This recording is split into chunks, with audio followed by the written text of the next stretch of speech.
Hi there, welcome to the Fierce Factor podcast. I'm your host, Kaylee Lindholm.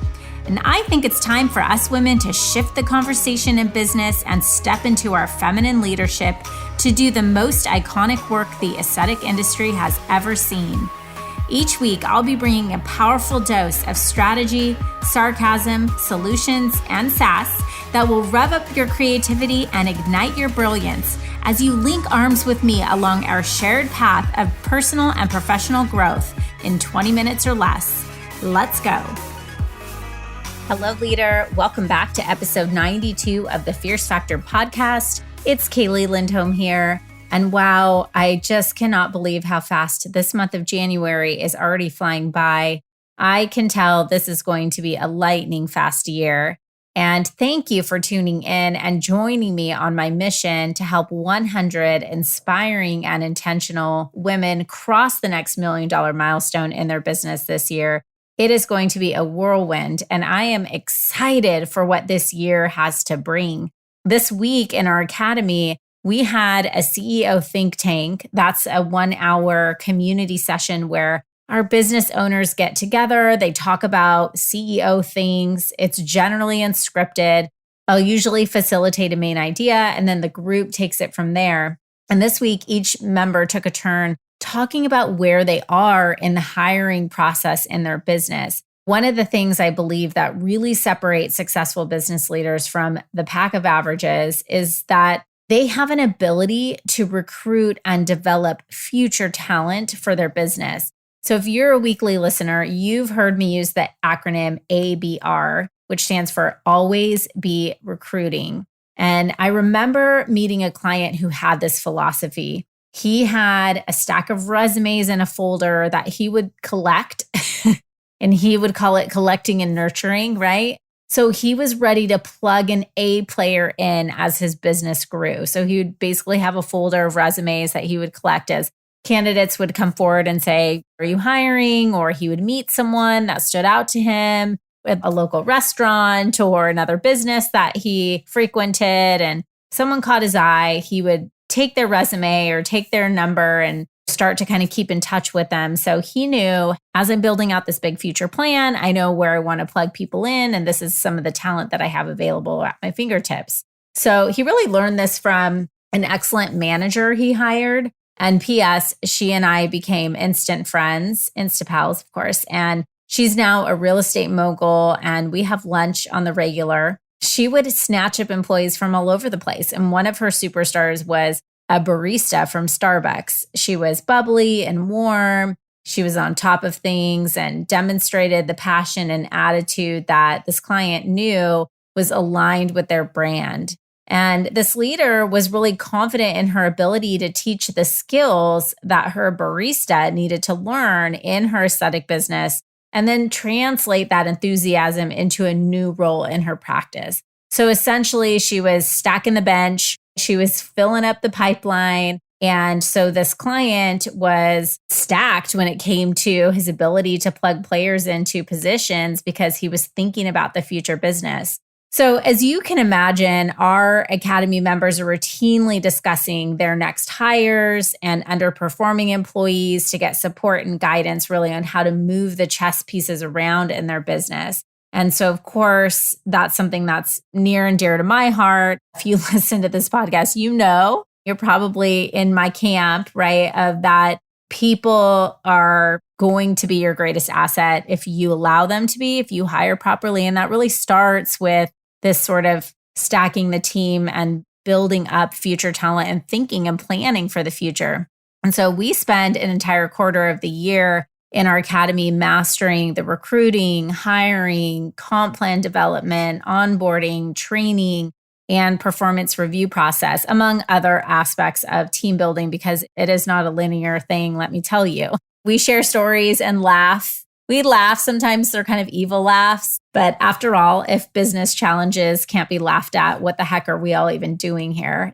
And I love talking about the team building process. But today, for this episode of The Fierce Factor, I really want to focus in on a key pain point that many leaders have around the actual face-to-face interview with a new hire candidate. Because there's a lot of reasons, but number one, we don't freaking know how to do it. Nobody taught us, right? But the hiring process is daunting in itself. But I believe with some practical insights, a little experience and execution, you can really become a natural at this interviewing piece. And that's really what I want to help you through today. So back in 2015, I was working in corporate America for one of the world's largest aesthetic medical device companies. I had excelled in my sales role and was promoted to become a regional director for the Western United States. It was a big leap, but I, of course, felt ready for it. You all know I love a big challenge, and I certainly felt confident in my ability to lead a team. So I bossed up and started recruiting for positions to fill my team. I had 15 territories to fill, and I hired a really strong recruiter to help me identify top talent in the industry. This recruiter started sending over resumes, and he would prep me for key individuals to focus on. He was amazing. He would call territory managers and reps who had absolutely crushed their sales goals in other companies and convince them to take a call with me. It was magical. So here I go, using my persuasive sales skills to quote unquote convince these superstars to come over to the new exciting opportunity with my company. And they took the bait. Then it came time to lead these top performers. Insert my special gift of a life lesson. So let me start by saying that this experience exposed me to some of the most talented women I've ever met. And many of them are now playing leading roles in other companies, and I keep in close touch with them. These are friends and friends for life and colleagues for life. But there was a valuable lesson I learned through the experience of learning how to interview.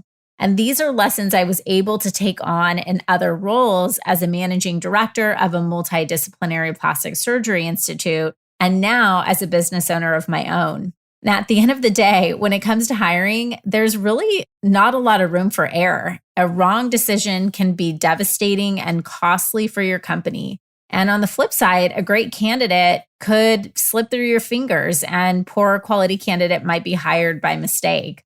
So using my own failures and lessons learned, I'd like to share with you a few tips that you can use to help you interview like a boss. And stick around, because at the end of this podcast, I'm going to share with you a special event I'll be hosting to help you build your interviewing skills, including how to recognize red flags in the interview process immediately so you don't fall for some of the same traps that I did.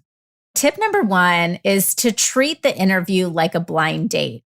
So this lesson brings up one of my favorite interview experiences. Back in my device company team building experience, I flew out to Dallas to interview a pool of candidates who had been vetted by my recruiter that I told you about, phone interviewed, and were really distinguished or determined to be a top prospect for the Texas region. That's what I was hiring for at the time. So I had all the candidates come to a hotel I was staying at, and I reserved a quiet space in the lobby to conduct the interviews. So this was a pretty standard operation, watching the candidates come in, identifying them, watching them come up, kind of how they operated, how they walked, how they looked around, until the third interview rolls around. So I grabbed a cup of coffee right before that interview and came back, and a woman walked up to me and asked if I was Kaylee. And I said, "Yes, can I help you?" And I thought maybe I left something at the coffee shop and an employee was tracking me down. And she said, "I'm Sarah." And I had to take a double take, because the Sarah I was meeting with was about 30 years younger than the Sarah standing in front of me. I was completely mind blown. The picture she had used for her resume was from a whole lifetime ago. Like, it was literally her daughter in the picture and her mother coming for the interview. Now, I have no age issue. In fact, I love working with mature employees. That makes my job so much easier. But the reality is, the fact that she presented herself in a completely different way than she showed up was just an immature move. So she ended up not being the right fit for the role, but this experience really stuck with me. As I was sitting there talking with her, I couldn't even listen to the words she was saying for half the time, because I'm like, who is this? And from then on, I just really started treating the hiring process like a blind date. Imagine if you were looking for your soulmate. You put a profile up online, and a Dwayne "The Rock" Johnson doppelganger responded to your post and initiated a dialogue. You started talking and eventually decided to meet for a blind date. and in walked Danny DeVito, you'd feel totally duped. That's because you were. And someone who is dishonest in the hiring process is a dishonest person. That is the bottom line. And this is the same for the timeline of their past jobs. P.S. I routinely find skipped roles when I start digging around online or touch base with former employers or colleagues as references. I'd much rather someone show that they landed in a role that didn't work and explain to me why it wasn't a match for them and how they grew through the process than just to lie about it. Similar to the dating process, you may feel head over heels with someone right up front, but don't skip steps getting to know them. If The Rock actually did walk in to have a lunch date with you, you might be too busy on the first date looking at his bulging muscles than listening to the stories he's telling that actually reveal his true character, his goals, and his values. So follow a process and don't make excuses for skipping steps. I'm in a hurry is an absolute no excuse. Don't let yourself listen to that nonsense. Building a team is not a sprint, it's a marathon. And it's a marathon that takes training, development, and focus. When you're dating a candidate, you want to feel yourself falling more in love with them as the process goes on. If you feel like each interview or milestone in the hiring process is impressing you less than the first interview, listen to that. Listen to your gut. My mom always told me, if things are tough while you're dating, it's going to be amplified when you're married and there's real life going on. Basically, she didn't say it in those words, but she was like, hey, if it's tough now, it's going to be friggin' HELL later. So get out. Thank you, Mom, for the paralleled hiring advice. I completely agree. And I think that this is synonymous to hiring. If you're noticing those little gut feelings, the little mini red flags, you have to listen to that. Let's move on to tip number 2, which is to make the interview process interactive. So this lesson came from one of my first private clients when I launched KLC. And it's a story I shared back in episode 13 of the Fierce Factor podcast. And that one's called The Best Comp Plan to Motivate an Employee. If you haven't checked that episode out, be sure to head back and catch that one after this one.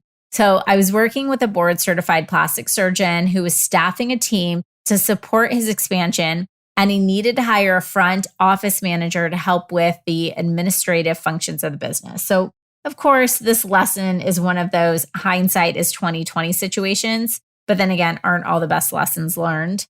This client found a candidate through Indeed. He was really impressed with her experience, her knowledge of the industry, and mostly her ability to plug in and bring value immediately. Hired. Then a few months later, he launched his private formulated skincare line that, by the way, he had been working on in development for 9 months. And she couldn't sell at all. She didn't want to make Instagram videos or be an ambassador for the practice because she was shy on camera. And he said, she told me she liked interacting with clients and had experience selling, but now that I'm asking her to do these things, I'm not seeing any of this. So it's that classic, I wish the employee performed as good in their job as they did in their interview. I hear this all of the time. And so we reverse engineered his hiring process, right? Ad on Indeed, application, phone interview, face-to-face interview, hired. Sounds pretty straightforward, right? And so in his mind, he's like, I was duped. But as we started to analyze some of these steps in the process, we realized that there were some steps that were missed. Steps that put a candidate through an interactive process that showcases their personality and intangible qualities that can't be captured on paper. It's always a shock to me when someone hires from a resume and then they're like, oh my gosh, I can't believe they're not bubbly and welcoming to patients. They just sit there, It's like, wait, you hired a piece of paper. If you're looking for someone who can sell, then make them sell to you. Do the things. Have them actually go through the process of doing part of the job you're going to ask them to do. I'll give some examples. So in our company, we ask for a 1-minute video. You don't even get an interview without a video. So if you can't figure out how to submit the video, we're not going to have an interview with you. A 1-minute video explaining why they choose to work with us or our clients and why they are the right fit for the role. Did they make a video? Did they follow directions? Are they talking all about themselves in the video, or are they gushing about your company's mission and how they're eager to be a part of what you're building? We have one client who asked her candidate to bring a picture of or wear their favorite pair of shoes and explain why they love them. I just love that. We have another who has their candidate create a blog post that would appeal to their ideal customer. They'll say, as part of the process, write a post or create an Instagram post that would be attractive to our ideal customer, which is basically saying, do you even know our brand? Do you know our style? Do you know who our ideal client is? And if not, are they asking those questions to uncover that, right? They're not expected to absolutely know everything. This is also really good to do. Like, this is good if you have 10 candidates who can't figure out anything about your company and their quality. Maybe you want to take a peek at your presence online, your digital footprint, and make sure that you have a consistent message out there as well. So the bottom line is to get as hands-on as possible with your candidates, particularly if they will be client-facing. Remember, your team members are ambassadors of your brand, and if they don't have the right vibe for your practice, they aren't going to work out. And you just can't identify this on a resume. All right, leader, tip number 3 is to evaluate their actions, not their words. OMG, when we are excited about hiring someone, it is so natural to want to brag away about how awesome our company is and how irresistible the opportunity is for the candidate sitting right in front of us. Duh, we love our business and the mission we are on. I get it. But be careful here. Often we're in the throes of this enthusiastic education to the new candidate that we forget that the person in front of us is applying for the job, and we need them to produce a result for our company as they take on that role. So we need to be evaluating them, not the other way around. So one key piece of advice I often give our clients is to just not talk too much, actually do barely any talking at all. It's human nature to want to fill in dead air. So they don't want it to get awkward. Don't try to rush to fill dead air in a conversation. But one of the best ways to explore a candidate's thinking is to really resist that urge to fill that dead air and instead listen to them do so and evaluate how can they. It hasn't been easy, and this has taken practice, but I love, especially if you're in a negotiation or an interview or you're in a position of evaluation, just shut up, just stop and let the candidate or let the other person just noodle and think. I'm getting off track here, but so many times, even in a negotiation, when you're trying to ask for something, we immediately just start throwing up about stuff. And if you just be quiet, sometimes the other person will start to negotiate with themselves. Anyway, that was off topic. But the point being, let them see how they handle that awkward silence. It's such a good strategy. And they don't have a scripted answer for that. So they sort of have to lean in on their instincts, right? When the human mind starts racing for things to talk about, a lot of the fillers get pushed aside. And that's when you see really behind the pre-planned answers that they're bringing for the interview. So definitely ask open-ended questions that require them to dig into the memory bank and provide specific examples and stories that reveal their character. And I'd like to quote our beloved Academy member, Chris Pritchard. She's a nurse practitioner and owner of Deja U Medical. Go check her out. She says, believe it when they show you who they are. I love this. This was like a mic drop quote that we had. We were talking about a conversation. I think you could apply this to anything in your life. And when a candidate is saying one thing, but the actions are revealing something else, you have to pay attention to that. During the interview, be sure to be evaluating their character, their values, their passion, right? We're sort of watching their body language and reading between the lines and listening for things that help tell us about who they are as a person. And finally, remember, you can teach them how to do the things, but you can't teach them how to get excited about doing them. Okay, leader, if you are listening to this and you're feeling like, dang girl, I could write a book on all the crazy I've seen during the interview process, then come join me and an intimate group of 25 bosses for a closed door session on crushing the interview as an employer. Next week, I'll be hosting a 2-day crash course called Interview Like a Vixen. and I want to say like a freaking Vixen, like this just fires me up. The event will take place February 2nd and 3rd with a day 1 session on interviewing strategies and a day 2 session, which will be a live role play. So you'll be given a comprehensive resource guide to follow along and really dissect the live interview. It's like your own interview lab. My goal for this session is to help you learn how to interview a candidate like you actually own the place. You're going to clue in on my insider tips for expanding your candidate pool, right? So you have better quality candidates actually coming in for interviews. You're going to learn to immediately recognize red flags in the hiring process.